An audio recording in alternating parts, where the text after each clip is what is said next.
వస్తే TIMS hospital అనేది ఒక గొప్ప ఆలోచన సార్ది. నేను ఎందుకు ఈరోజు మీ ముందుకు రావడం జరిగిందంటే, ఆ టిమ్స్ ఆలోచన వచ్చినప్పుడు దాని ఆలోచన విధానం కేసీఆర్ గారు ప్రకటించే టైంలో నేను హెల్త్ మినిస్టర్గా ఉన్నా. సార్ ఆలోచన ఏంటంటే, తెలంగాణలోని బీదలందరికీ మంచి వైద్యం అందించాలి. చాలా ఇబ్బందులు పడ్డారు గతంలో కాంగ్రెస్ టైంలో హాస్పిటల్ మొన్న నిన్న రేవంత్ రెడ్డి గారికి క్లియర్ పాట పాడి నేను రాను బిడ్డో అని. అది కరెక్టే, మీ టైంలో నేను రాను బిడ్డో ప్రభుత్వ హాస్పిటల్కి అనే పరిస్థితి ఉండింది. దాని నుంచి మేము వస్తాం గవర్నమెంట్ హాస్పిటల్ స్థాయికి తీసుకొచ్చినాం. ఆ 9.5 సంవత్సరాలు మేము చేసింది ఏంటంటే, మీరు పూర్తిగా నెగ్లెక్ట్ చేసి వదిలిపెట్టిన హెల్త్ డిపార్ట్మెంట్ను ఒక స్థాయికి తీసుకొచ్చి అన్ని రకాల కార్యక్రమాలు చేపట్టడం జరిగింది. టిమ్స్ హాస్పిటల్ సబ్జెక్టుతో పాటు దానికంటే ముందు చాలా పని జరిగింది. టిమ్స్ హాస్పిటల్ ఆలోచన కూడా కేసీఆర్ గారు 2016 సంవత్సరంలో ఈ హాస్పిటల్ అనౌన్స్ చేయడం జరిగింది. అప్పుడే స్థల సేకరణకు సార్ చెప్పడం జరిగింది. నేనే అప్పుడు హెల్త్ మినిస్టర్ కాబట్టి అన్ని ప్రాంతాలు తిరిగి ఇప్పుడైతే స్థలాలు ఉన్నాయో ఆల్మోస్ట్ ఇంచుమించు అవి ఆ రోజే ఫైనలైజ్ చేయడం. తర్వాత కొన్ని రోజులు అనుకోకుండా ఎలక్షన్ ప్రీపోన్ కావడం, 6 నెలల ముందు ఎలక్షన్ పోవడం. దాని తర్వాత గవర్నమెంట్ వచ్చిన తర్వాత 18లో 2 సంవత్సరాలు కోవిడ్ ఉండడం. దాంతో కొంత డిలే అయింది తప్ప ఇప్పటికే ఎప్పుడో కంప్లీట్ చేసి ప్రజలకు అందించేవాళ్ళం. మరి మేము ఫౌండేషన్ ఆలోచన చేసినాం, స్థల సేకరణ చేసినాం, స్థలాల్లో ఉన్న వివాదాలన్నీ తొలగించినాం, అక్కడ ఇబ్బందులన్నీ తొలగించి అన్నీ చేసి శాంక్షన్ ఇచ్చి టెండర్ పిలిచి పని ప్రారంభమైన తర్వాత మీరు వచ్చి 2.5 సంవత్సరాలు అయిపోయింది, ఇప్పటికీ కంప్లీట్ కాలే. మీరు మాట్లాడతారు మా గురించి, మేము ఏం చేసినాం అనేది. మీ టైంలో 70 ఏళ్ళలో 5 ప్రభుత్వ మెడికల్ కళాశాలలు ఉంటే వాటిని 34 తీసుకెళ్ళినాం. అంటే 29 మెడికల్ కాలేజీలు కొత్తగా ఏర్పాటు చేసి శాంక్షన్ ఇచ్చి అన్ని మెడికల్ కాలేజీలు స్టార్ట్ అయినాయి. నా అదృష్టం ఏంటంటే, నేను హెల్త్ మినిస్టర్గా ఫస్ట్ మెడికల్ కాలేజ్ మామూలు స్టార్ట్ చేయడం జరిగింది. కంప్లీట్ అయింది. 9 నెలల్లోనే దాన్ని అడ్మిషన్స్ కూడా స్టార్ట్ అయినాయి. మరి మెడికల్ కాలేజీలతోని ఎన్నో రకాలుగా ఆ ప్రాంత ప్రజలకు లాభమైంది. మెడికల్ కాలేజ్ అంటే కేవలం ఎడ్యుకేషనే కాదు, మెడికల్ ఎడ్యుకేషన్తో పాటు ఆ మెడికల్ కాలేజీలకు వచ్చే హాస్పిటల్, సూపర్ స్పెషాలిటీ హాస్పిటల్ వస్తాయి కాబట్టి ఆ ప్రాంత ప్రజలకు మంచి సేవలు అందుతాయి. ఈరోజు చూస్తే ఎక్కడ పోయినా సార్ మా కొడుకు మెడికల్ కాలేజ్ సీట్ వచ్చింది, నా బిడ్డకు సీట్ వచ్చింది, మామూలు పల్లెటూరులో బీద వాళ్ళు చెప్పే పరిస్థితి ఏర్పడ్డది. గతంలో ఎంబీబీఎస్ కోర్సు చదవాలంటే అది కళ లాకుండేది బీద వాళ్ళకి. ఆ కళ ఈరోజు ప్రతి ఒక్కరు నెరవేరే స్థాయికి మా ప్రభుత్వం, మా కేసీఆర్ గారు తీసుకురావడం జరిగింది. అప్పుడు 2,950 సీట్లుంటే దాన్ని 6,615 సీట్లకు పెంచడం జరిగింది. అంటే 5 మెడికల్ కాలేజీలు 34 అయినాయి, సీట్లు 6,615 అయినాయి. దాంతోపాటు అన్ని జిల్లాలో నర్సింగ్ కాలేజ్ ఏర్పాటు చేయడం జరిగింది. ప్రతి జిల్లాలో కూడా నర్సింగ్ కాలేజ్ ఏర్పాటు చేయడం జరిగింది. అట్లాగే అన్ని నియోజకవర్గాల్లో ముఖ్యమంత్రి గారు కేసీఆర్ గారు ఆలోచనప్పుడు ప్రతి నియోజకవర్గానికి 100 పడకల ఆసుపత్రి శాంక్షన్ ఇవ్వాలి, పని చేయాలి అని 100 పడకల ఆసుపత్రి శాంక్షన్ ఇవ్వడం జరిగింది. దాదాపు 79 కాన్స్టిట్యున్సీలో 100 పడకల ఆసుపత్రి కంప్లీట్ అయినాయి. దాంతోపాటు అప్పుడు మా విధానం ఏంటంటే, గతంలో 3 అంచెల విధానం ఉండేది. Primary health, secondary, tertiary. దాంతోపాటు మేము వచ్చిన తర్వాత ముఖ్యమంత్రి గారి ఆలోచనతో, కేసీఆర్ గారి ఆలోచనతో ప్రివెన్షన్ కూడా చాలా ఇంపార్టెంట్. కింది స్థాయిలో ముందే ప్రివెంటివ్ చేస్తే రోగాలు చాలా వరకు రోగాలు రాకుండా ఉంటాయి. తర్వాత ప్రైమరీ కేర్ కంటే ఇంకా ముందు ఇంకా మంచి కేర్ అందించాలనే ఆలోచనతో పల్లె దవాఖానలు, తర్వాత బస్తీ దవాఖానలు తీసుకురావడం జరిగింది. హైదరాబాద్లో పాటు మున్సిపాలిటీ అన్నింటిలో కూడా బస్తీ దవాఖానలు ఇచ్చినాం. చాలా గ్రామాల్లో పల్లె హాస్పిటల్ దవాఖానలు పెట్టడం జరిగింది. వాటితోని గ్రామీణ స్థాయిలో కానీ పట్టణాల్లో బస్తీల్లో కానీ ప్రజలకు బీద ప్రజలకు మంచి వైద్యం అందింది. తర్వాత వాళ్లకు అన్ని రకాల అడ్వైజెస్ అందినాయి. అట్లాగే ప్రివెంటివ్ విషయంలో ఎన్నో రకాలుగా కేర్ తీసుకోవడం జరిగింది, అవేర్నెస్ తీసుకురావడం జరిగింది. అసలు కేసీఆర్ గారు తీసుకున్న ఆలోచన విధానంతో చేసిన స్కీములతోని డైరెక్ట్గా ఇండైరెక్ట్గా హెల్త్ డిపార్ట్మెంట్ చాలా లాభమైంది. ఉదాహరణకి మిషన్ భగీరథ. మిషన్ భగీరథతో కేవలం మంచినీటి సమస్య సాల్వ్ కాలే, ప్రజల ఆరోగ్యం కూడా బాగైంది దాంతో. ఎందుకంటే గతంలో వాటర్ లేక బోర్ వాటర్ వాడి ఆ బోర్ వాటర్లో ఏమేమో కెమికల్స్ యాడ్ అయ్యి రకరకాల నీళ్ళ ఇబ్బందులతో ఎక్కడెక్కడో నీళ్ళు తీసుకొచ్చి వాడడం, దాంతోపాటు సర్ఫేస్ వాటర్తోని ఫిల్టరేషన్ చేసి పంపితే ఆ వాటర్తోని ప్రజల ఆరోగ్యానికి లాభం అవుతుంది. దాంతోపాటు హరితారం తీసుకోండి కేసీఆర్ గారు. హరితారం అనేది దానికి ఏ సంబంధం అనుకోవచ్చు మీరు. మరి హరితారం చెట్లు లేనప్పుడు, చెట్ల శాతం తక్కువ ఉన్నప్పుడు ఆక్సిజన్ శాతం తగ్గి ప్రజల ఆరోగ్యానికి కూడా ఇబ్బంది కలిగే పరిస్థితి నుంచి హరితారంతో కొంత మెరుగైన ఆక్సిజన్ లభించడానికి అవకాశం ఏర్పడ్డది. దాంతోపాటు మిషన్ కాకతీయ. మళ్ళీ మిషన్ కాకతీయ వైద్యానికి ఏ సంబంధం అనుకోవచ్చు. మిషన్ కాకతీయతోని రైతులకు పంటలకు నీళ్ళు అంచడమే కాకుండా సర్ఫేస్ వాటర్ అందించినాం. కాబట్టి అంతకుముందు అంతా బోర్ల మీద, తెలంగాణలో మొత్తం కూడా బోర్ల మీద వ్యవసాయం చేసేది. ఆ బోర్లతో వ్యవసాయం చేస్తే అయితే ఎక్కువ ఫర్టిలైజర్ అవసరం ఉంటే, ఎక్కువ తెగులు వస్తుండే, ఎక్కువ పెస్టిసైడ్ అవసరం ఉంటుండే. అదే మీకు సర్ఫేస్ వాటర్ ఇస్తే, నది జలాలు పంటలకు అందిస్తే సారవంతమైన నీళ్ళు ఉంటాయి. దాంతో ఫర్టిలైజర్ తక్కువ పడుతుంది, పెస్టిసైడ్ తక్కువ పడుతుంది, క్వాలిటీ ఫుడ్ వస్తుంది. దాంతో ప్రజల ఆరోగ్యం బాగా అవుతుంది. అంటే ఇన్ని రకాలుగా మా ప్రభుత్వం తీసుకున్నట్టు దాంతో ఈ రకంగా ప్రివెంటివ్ అవకాశాలు ఏర్పడ్డాయి. ఇక ప్రైమరీ హెల్త్ విషయంలో గతంలో అసలు హాస్పిటల్ ఉన్నాయా లేవా, ఉంటే దాంట్లో మందులు లేకుంటుండే, డాక్టర్లు పోకుంటుండే. అసలు గవర్నమెంట్ హాస్పిటల్ అంటేనే ఒక రకమైన పరిస్థితి ఏర్పడుండే. అటువంటిది మా ప్రభుత్వం వచ్చిన తర్వాత కేసీఆర్ ఆలోచనతో నేను మంత్రిగా ఉన్నప్పుడు ప్రైమరీ హెల్త్ సెంటర్ అన్ని కూడా ఇంప్రూవ్ చేసినాం. ముఖ్యంగా దాన్ని ఉన్న అంబియన్స్ మార్చడం జరిగింది. ఇటువంటి తెలంగాణలో ఎక్కడ ఉన్న ప్రైమరీ హెల్త్ సెంటర్ సేమ్ ఒకటే కలర్ వేసినాం, దాంట్లో ఫర్నిచర్ ఇచ్చినాం, కర్టన్స్ ఇచ్చినాం, క్లీన్నెస్ చేసినాం, గ్రీనరీ ఏర్పాటు చేసినాం, మెడిసిన్స్ అవైలబుల్ చేసినాం. తర్వాత ప్రైమరీ హెల్త్ సెంటర్లో ఓపీ కనీసం ఎవరో 5-6 మంది వచ్చిపోయేవాళ్ళు. మా ప్రభుత్వం వచ్చిన తర్వాత ఓపీ పెరిగింది, ఐపీ పెరిగింది. ప్రైమరీ హెల్త్ సెంటర్లో డెలివరీలు చేసినాం. అసలు ప్రైమరీ హెల్త్ సెంటర్ డెలివరీ అనేది లేకుంటుండే, డెలివరీ కూడా చేయడానికి అవకాశం ఏర్పడ్డది. తర్వాత సెకండరీ హెల్త్ సంబంధించి ఏరియా హాస్పిటల్ కానీ డిస్ట్రిక్ట్ హాస్పిటల్ ఇంప్రూవ్ చేయడం జరిగింది. అన్ని ఏరియా హాస్పిటల్లో, డిస్ట్రిక్ట్ హాస్పిటల్లో ఎక్విప్మెంట్స్ అరేంజ్ చేయడం. అక్కడ కూడా మీరు చూస్తే హైదరాబాద్లో కానీ ఎక్కడ కానీ ఏరియా హాస్పిటల్స్ అన్ని, డిస్ట్రిక్ట్ హాస్పిటల్ అన్ని కూడా మోడర్న్గా వాటిని వాతావరణం కూడా, ఎందుకంటే హాస్పిటల్కి పోయినప్పుడు ఒక మంచి వాతావరణం ఉండాలి, ఆ రకంగా వాతావరణం కల్పించడం జరిగింది. ఎక్విప్మెంట్స్ అన్ని హాస్పిటల్ ఎక్విప్మెంట్స్ చేయడం జరిగింది.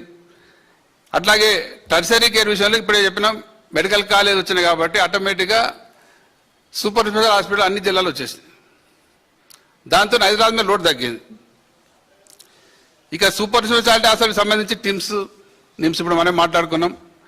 నిమ్స్ హాస్పిటల్ గతంలో 40 పడకల ఐసీయూలు ఉంటుండే, ఎమర్జెన్సీ బెడ్స్. ఇమ్మీడియట్లీ 100 పడకలు చేసినాం, అయినా సరిపోతలేవు.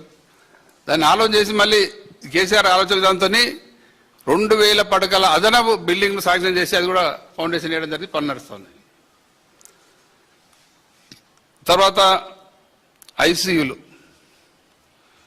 ఇది ఎంత ఘోరం అంటే కాంగ్రెస్ వాళ్ళు, నేను మంత్రి అయిన తర్వాత కరీంనగర్ హాస్పిటల్కి పోయినా, హాస్పిటల్ అంతా తిరుగుకుంటా ఐసీయూలు ఎక్కడ ఉన్నాయి అడిగిన, ఐసీయూ ఏడిందని అడిగిన. లేదు సార్ ఐసీయూ అన్నారు. అరే 500 పడకల ఆసుపత్రి, డిస్ట్రిక్ట్ ఆసుపత్రి, దీంట్లో ఐసీయూ లేకపోవడం ఏంది అంటే, లేదు సార్ ఎక్కర్లేదు రాష్ట్రంలో అన్నారు. హైదరాబాద్ వచ్చిన తర్వాత అధికారులను పిలిచి మాట్లాడి రివ్యూ పెట్టి అసలు ఇంకా మన ప్రభుత్వ హాస్పిటల్లో ఐసీయూ లేకపోతే మనం ఏం ట్రీట్మెంట్ అందిస్తాం? అసలు ఎమర్జెన్సీలో ఒక బీద అతనికి ఏదైనా ఎమర్జెన్సీ వస్తే ఐసీయూ పోవాలంటే డైలీ 20,000, 30,000, 40,000 వేస్తారు. వాళ్ళు అక్కడ కట్టలేని పరిస్థితి. లేదంటే వాళ్ళు మహబూబ్నగర్ నుంచో, ఆదిలాబాద్ నుంచో, కరీంనగర్ నుంచో ఎక్కడ రావాలి? ఉస్మానియాకో, గాంధీకి రావాలి. మరి అటువంటి పరిస్థితి మీ కాంగ్రెస్ గవర్నమెంట్లో మీ ప్రభుత్వం మీ పాలనలో దుస్థితి ఉంటే అన్ని హాస్పిటల్లో ఇమ్మీడియట్లీ అధికారులకు ఆదేశం చేసి అన్ని డిస్టిక్ హాస్పిటల్లో, ఏరియా హాస్పిటల్ ఐసీయూలు ఏర్పాటు చేయడం జరిగింది. దాంతో బీద ప్రజలకు ఎక్కడికక్కడనే ఎమర్జెన్సీ సేవలు అందించడం జరిగింది. మరి అట్లాగే ఎన్ఐసీయూలు, నియోనేటల్ ఐసీయూలు ఏర్పాటు చేయడం జరిగింది. మెటర్నల్ ఐసీయూలు. అసలు ఇంత పెద్ద హాస్పిటల్ ఎక్కడ ఐసీయూ లేకుంటుండే. పేటబుర్దు కానీ, సుల్తాన్ బజార్ కానీ ఎక్కడ కూడా నీలోఫర్లో కూడా ఐసీయూ లేకుండే. అంటే నీలోఫర్ లాంటి, పేటబుర్దు లాంటి అంత పెద్ద హాస్పిటల్లో కూడా కనీసం ఐసీయూ లేని పరిస్థితి. ఎమర్జెన్సీ వస్తే మళ్ళీ ప్రైవేట్ హాస్పిటల్ పంపే పరిస్థితి, లేకుంటే ఉస్మానియాకో, గాంధీకి పంపాలి. ఈ దుస్థితి నుంచి మరి ఐసీయూలు ఏర్పాటు చేసిన అన్నిట్లో డెలివరీ రూమ్స్ ఇంప్రూవ్ చేసినాం. నేను ఎవరో పేట్లపూర్తి హాస్పిటల్ పోతే ఆ డెలివరీ లేబర్ రూమ్స్ అంటారు. ఎప్పుడో పాత టేబుళ్ళు, చిలుంపట్టిన టేబుళ్ళు, దుస్థితి భయంకరంగా ఉండేది. ఇమ్మీడియట్లీ చర్యలు తీసుకొని పేట్లబుర్దులో బ్రహ్మాండం కార్పొరేట్ హాస్పిటల్ ఎట్లయితే ఉంటాయో అంతకంటే బ్రహ్మాండంగా డెలివరీ సెక్షన్ ఏర్పాటు చేయడం జరిగింది. ఆ రోజు కేసీఆర్ గారు ఇనాగ్రేట్ చేసి.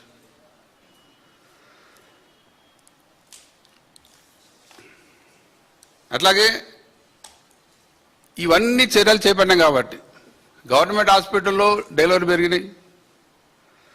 అంతకుముందు ప్రైవేట్ హాస్పిటల్ పోతుండే, సిజేరియన్ ఎక్కువ అవుతుండే. ఇప్పుడు గవర్నమెంట్ హాస్పిటల్ డెలివరీ తగ్గుతుండే. మేము తీసుకున్న చర్యలతో, ఎంకరేజ్మెంట్తో ప్రభుత్వ హాస్పిటల్ డెలివరీ పెరిగినాయి. దాంతో సిజేరియన్ తగ్గినాయి, నార్మల్ డెలివరీ పెరిగినాయి. దాంతోపాటు ఆరోగ్య సూచికలన్నీ కూడా మంచి స్థాయిలో వచ్చినాయి. ఏ రాష్ట్రమైనా డెవలప్మెంట్లో అన్ని సూచికలతో పాటు ముఖ్యంగా ఆరోగ్య సూచికలు చాలా ఒక గీట్రాయిగా తీసుకుంటారు. దాంట్లో ముఖ్యంగా ఎంఎంఆర్, ఐఎంఆర్. ఎంఎంఆర్ అంటే మెటర్నల్ మోర్టాలిటీ రేటు మా ప్రభుత్వం రాకంటే ముందు 92 ఉండింది. దాన్ని 43 తీసుకురావడం జరిగింది. అట్లాగే ఐఎంఆర్ అంటే ఇన్ఫాంట్ మోర్టాలిటీ రేట్, అది 39 అంటే 21కి రావడం జరిగింది. అంటే దేశంలో టాప్ 1-2లకు వచ్చినాం మనం విత్ ఇన్ షార్ట్ టైంలో. ఇవన్నీ చేస్తేనే వచ్చింది. ఇవన్నీ దీంతోపాటు తెలంగాణ డయాగ్నోస్టిక్స్, గతంలో ఏ ప్రభుత్వ హాస్పిటల్ కూడా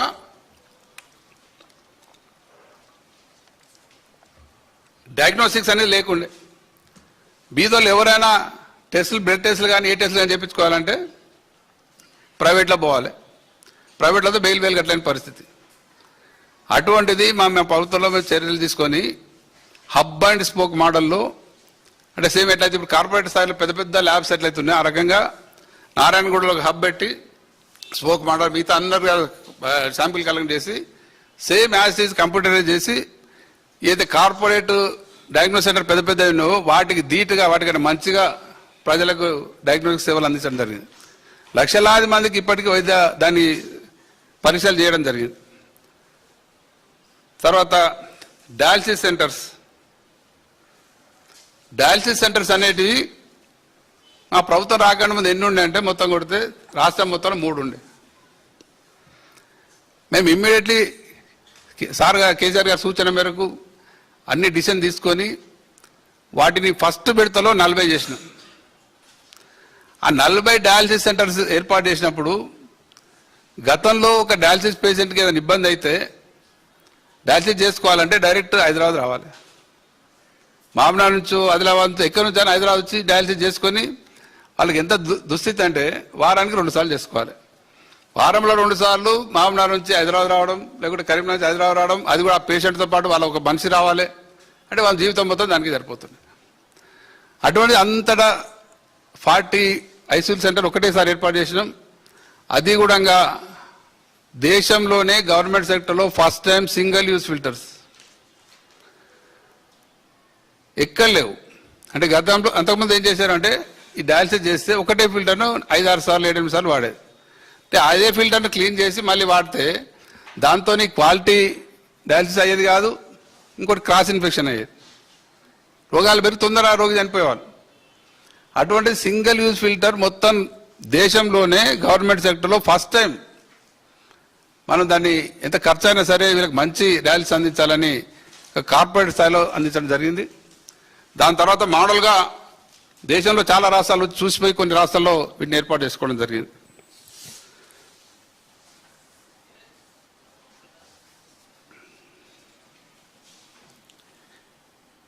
ఇక మలేరియా అంటే మేము ఈ కొద్ది సమయంలో మాకున్న 9:30లో పని చేయగలిగిన టైంలో ఏమేం చేయగలం, ఎంత మార్పులు తేయగలం దాని మీద.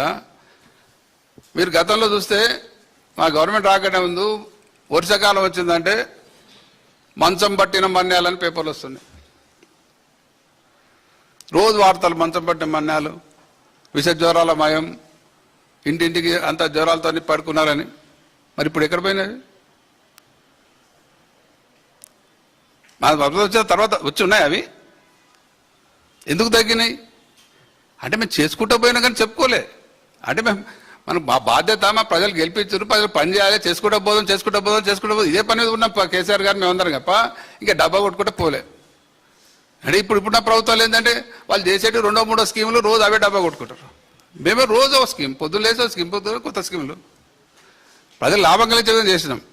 నిజంగా ఇది ఎంత గొప్ప విజయం అంటే మాది కేసీఆర్ గారు ఆలోచన విధానంతో దాన్ని కరెక్ట్గా నేను మంత్రి అయిన తర్వాత ఎపిసోడ్ ఆదిలాబాద్ జిల్లా ఏజెన్సీ ఏరియాలు పోతే మొత్తం ఇంటింటికి జ్వరాలు. ఇమ్మీడియట్ మా టీంతో పోయినాం అక్కడికి. 3 రోజులు అక్కడే ఉన్నాం. అక్కడ లోకల్ టీంలు అంతా దాన్ని ఎంకరేజ్ చేసినాం, అవేర్నెస్ తీసుకొచ్చినాం, వాళ్ళకి హాస్పిటల్స్ ఏర్పాటు చేసినాం, ట్రాన్స్పోర్ట్ ఏర్పాటు చేసినాం. తర్వాత ఈ కళా బృందాలు పంపి అవేర్నెస్ తీసుకొచ్చాను. ఎందుకంటే అక్కడ ఏజెన్సీ ప్రాంతాల్లో వాళ్ళ మూఢనమ్మకాలతోని జ్వరం వస్తే ట్యాబ్లెట్ తీసుకునే వాళ్ళు గారు, హాస్పిటల్ పోయేవారు గారు, ఇట్లనే పండుకుంటారు, జ్వరం వస్తున్నాయి, చనిపోతుంది. గా స్థితి నుంచి కళా బృందాలు పంపి వాళ్ళకు అవేర్నెస్ తీసుకురావడం జరిగింది. తర్వాత ఎవ్రీ ఇయర్ ముందే విష జ్వరాలు వచ్చే సమయాన్ని వర్షాకాలం కంటే ముందే అన్ని డిపార్ట్మెంట్ కోఆర్డినేట్ చేసి ఒక టీం ఏర్పాటు చేసి అందరు కలిసి అది మొత్తం కూడా కోఆర్డినేట్ చేయాలి, ఎక్కడ ఏం ప్రాబ్లం ఉంది, ఏం చేయాలని దాని ఆ రకంగా మేము తీసుకున్న చర్యలతోని ఏజెన్సీ ప్రాంతాల్లో విష జ్వరాలు మాయమైనవి. ఇది మామూలు విజయం కాదు, చాలా గొప్ప విజయం ఇది. ఈ రకంగా ఎన్నో చేసుకుంటూ వచ్చినాం. తర్వాత ఇంకా స్కీముల వరకు వస్తే ఇప్పుడు మేము చదువుకుంటూ పోతే 2-3 గంటల వరకు ఇన్నున్నాయి, 1-2 కాదు చెప్పుకుంటూ పోతే ఇవన్నీ అవే వరుసగా. కాబట్టి దాంట్లో ఇంపార్టెంట్గా మాట్లాడుకుందాం. ముఖ్యంగా కేసీఆర్ కిట్ అనేది ఇవన్నీ అదృష్టం ఏంటంటే నా టైంలో అయినాయి. సార్ తమిళనాడు పంపించిండు. అంటే మేము అప్పుడు సార్ ఏం చెప్పాడంటే మీరు స్టడీ చేయండి, ఏ దేశాల్లో బాగుంది, ఏ రాష్ట్రంలో బాగుంది, ఇంతకంటే మంచిగా ఏం చేయగలుగుతాం స్టడీ చేయమని మేము తమిళనాడు వెళ్ళినాం. మా టీంతో తమిళనాడు వెళ్ళి అంతా స్టడీ చేసిన తర్వాత అన్నీ చూసినాం. దాంతోపాటు ఈ కేసీఆర్ కిట్ అనేది అక్కడ అమ్మ కిట్ అని ఉండే, దాన్ని మాట్లాడి సార్తో చెప్తే సార్ ఒప్పుకొని ఇమ్మీడియట్ కేసీఆర్ కిట్ స్టార్ట్ చేసినాం. దానికి ఇంకా కొంచెం అడిషనల్గా బెనిఫిట్స్ పెట్టి బ్రహ్మాండంగా కేసీఆర్ కిట్తోని హాస్పిటల్ డెలివరీస్ పెరిగినాయి. ఐఎంఆర్ ఎంఎంఆర్ కూడా దాంతో.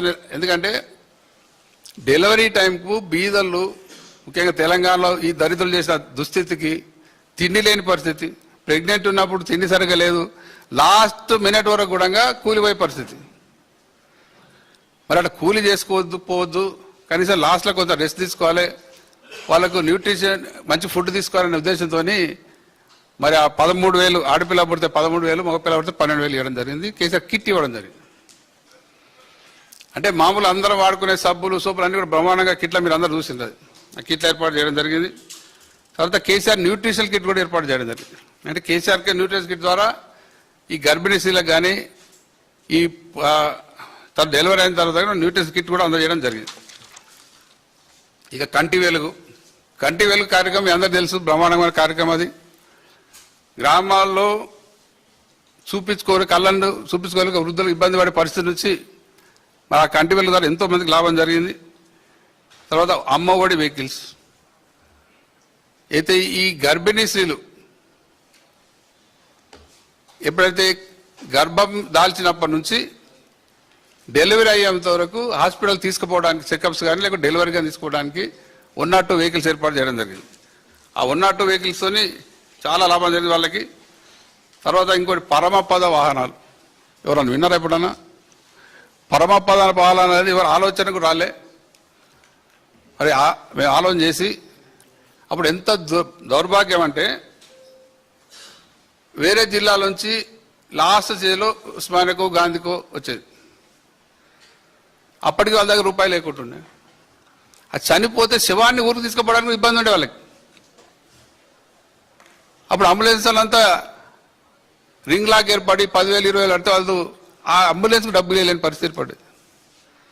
అది దృష్టిలో పెట్టుకొని ఈ పరమపద వాహనాలని ఒక 50 వెహికల్స్ ఏర్పాటు చేసి ఉస్మానియాలో గాంధీలో అన్ని జిల్లా హాస్పిటల్ పెట్టి ఎవరు చనిపోయినా ఫ్రీగా శవాన్ని ఇంటి దగ్గర తీసుకుపోయి వదిలిపెట్టి రావాలి.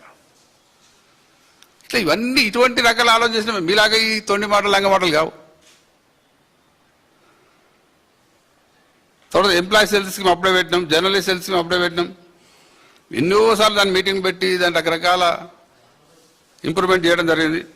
తర్వాత అదే టైంలో కోవిడ్ వచ్చినప్పుడు కోవిడ్ మేనేజ్మెంట్ కూడా దేశంలోనే తెలంగాణలో బాగా బ్రహ్మాండంగా చేసిన దిశగా కోవిడ్ మేనేజ్మెంట్ చేసినాం.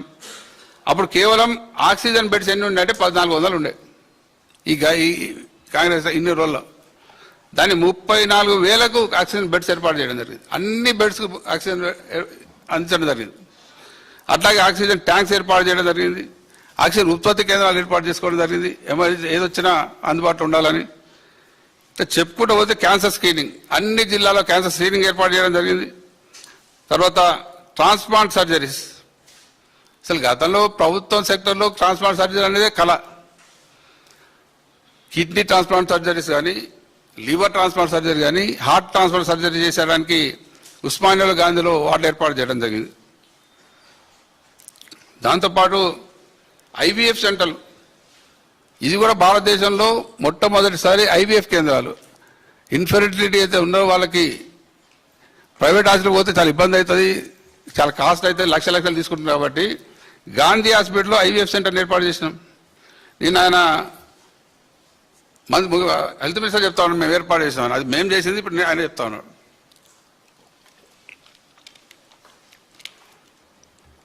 ఇక జీవన్ దానికి సంబంధించి అవయవ దానానికి సంబంధించి చేసినాం. బ్లడ్ బ్యాంక్స్ 28 ఉంటే 56 చేసినాం. ప్యాలియేటివ్ కేర్ 0 ఉండే. ప్యాలియేటివ్ కేర్ అంటే లాస్ట్ స్టేజ్లో ఒక పేషెంట్కి ఇంకా హాస్పిటల్లో అవసరం లేదు, చనిపోయే పరిస్థితి ఉంటుంది, వాళ్ళకి ప్యాలియేటివ్ ట్రీట్మెంట్ అందించడానికి ఒక్క సెంటర్ కూడా లేకుండా మన దగ్గర 33 ప్యాలియేటివ్ సెంటర్లు ఏర్పాటు చేసినాం.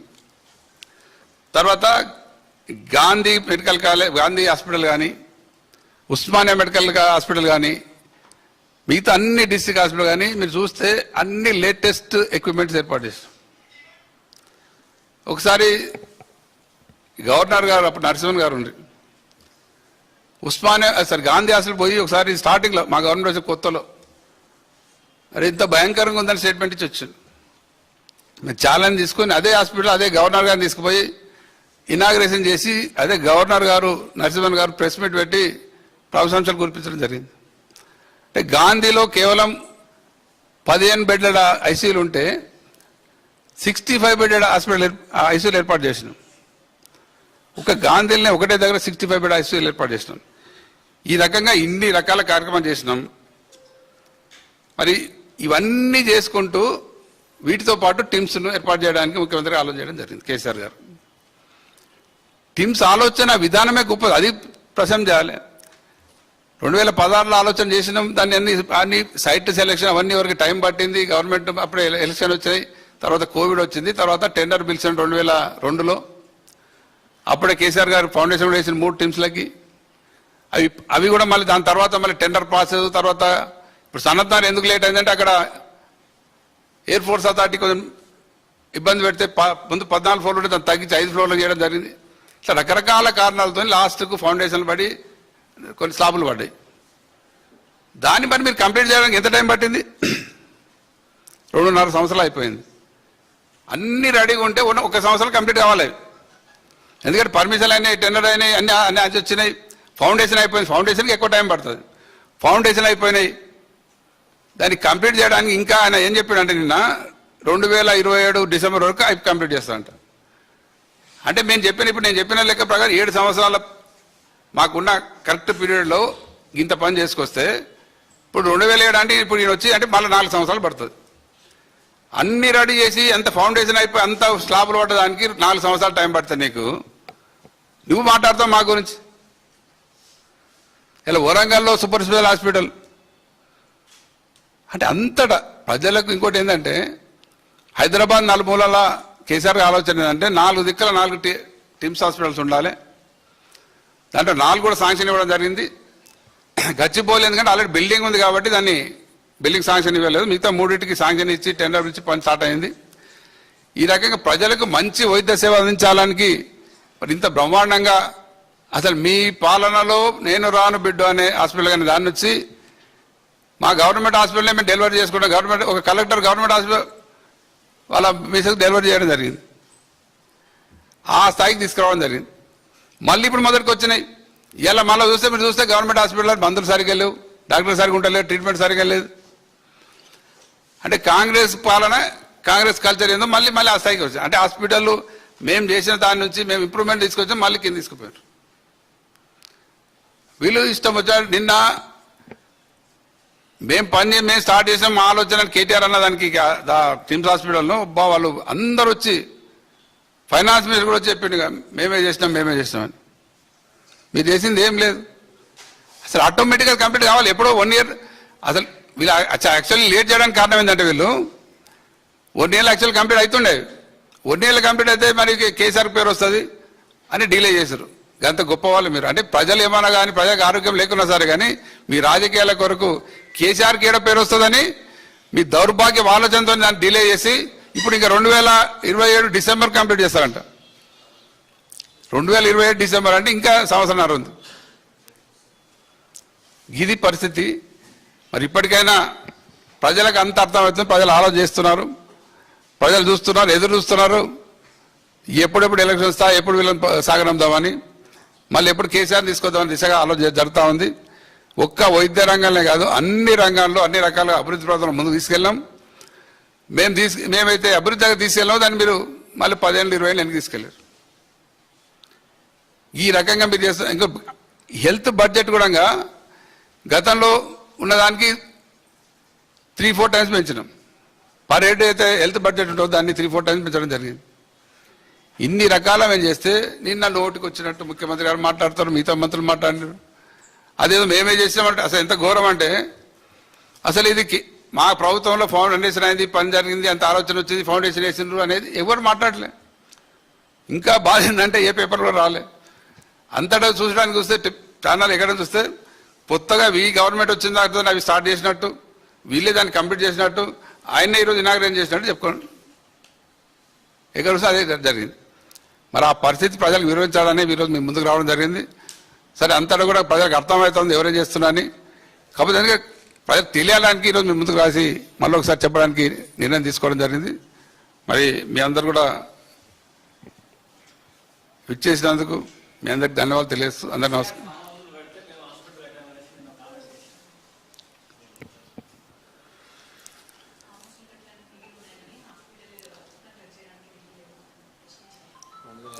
మా ఫామ్ హౌస్లు అనేది ఆయన ఇంతకుముందు ఏం మాట్లాడినంటే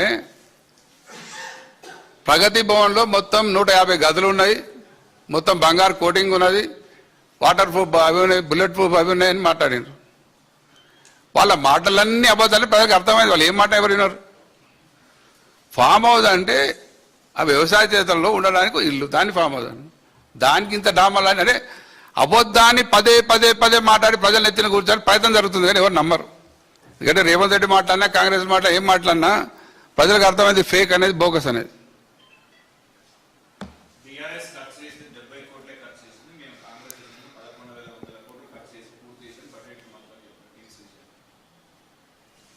ఎంత ఖర్చు అయిందని సబ్జెక్ట్ పక్కెడితే ఎంత పని జరిగిందని మేము ఇప్పుడు టెండర్ అయిపోయిన తర్వాత 1 ఇయర్ టైం ఉండేది.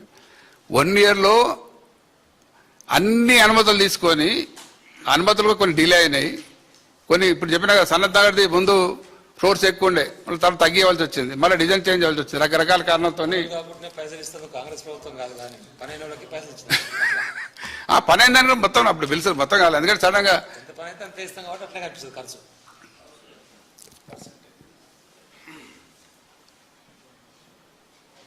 దాదాపు ఆల్మోస్ట్ అన్ని ఈ 3 హాస్పిటల్లో 2-3 ఫ్లోర్లు పడ్డాయి.